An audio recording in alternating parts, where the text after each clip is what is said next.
ये ऑटो वाला भैया क्यों हमारे ऑटो के सामने से नहीं हट रहे थे, आपको मेरा ब्लॉग देखकर पता चल ही जाएगा। रोज़ की तरह मैं आज सुबह उठ कर नहा लेता हूँ। उसके बाद मिरर में फेस देखते हुए मैं फिर खाने के बाद मैं स्कूटी पर बैठकर चल देता हूँ दुकान की तरफ। थोड़ी देर सफ़र करने के बाद मैं पहुँच जाता हूँ घंटाघर। फिर मैं चला गया दुकान में बैठने। दुकान में बैठते बैठते मन नहीं लग रहा था।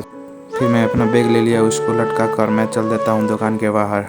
दुकान के बाहर निकल कर देखता हूँ तो बहुत धूप लग रहा था। मेरे अंडे का दुकान के बगल में एक और अंडे का दुकान था। फिर मैं उसमें जाकर बैठ जाता हूँ और गपशप करने लगता हूँ।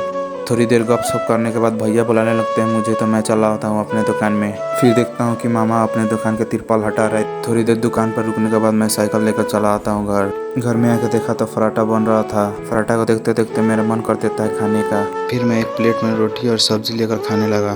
खाने के बाद फ्रिज खोलता हूँ तो मैं देखता हूँ फ्रिज में आम रखा। फिर उसको भी काट कर खाने लगा। टेस्ट वाकई में मीठा था। खाने के बाद मैं बैठ जाता हूँ पढ़ने। फिर थोड़ी देर पढ़ने के बाद घर का लोग बोलता है दूध लाना है। स्कूटी का हेलमेट पहन कर रेडी हो गया। फिर दूध के दुकान पर से दूध लेकर मैं दूध को स्कूटी में लटका दिया।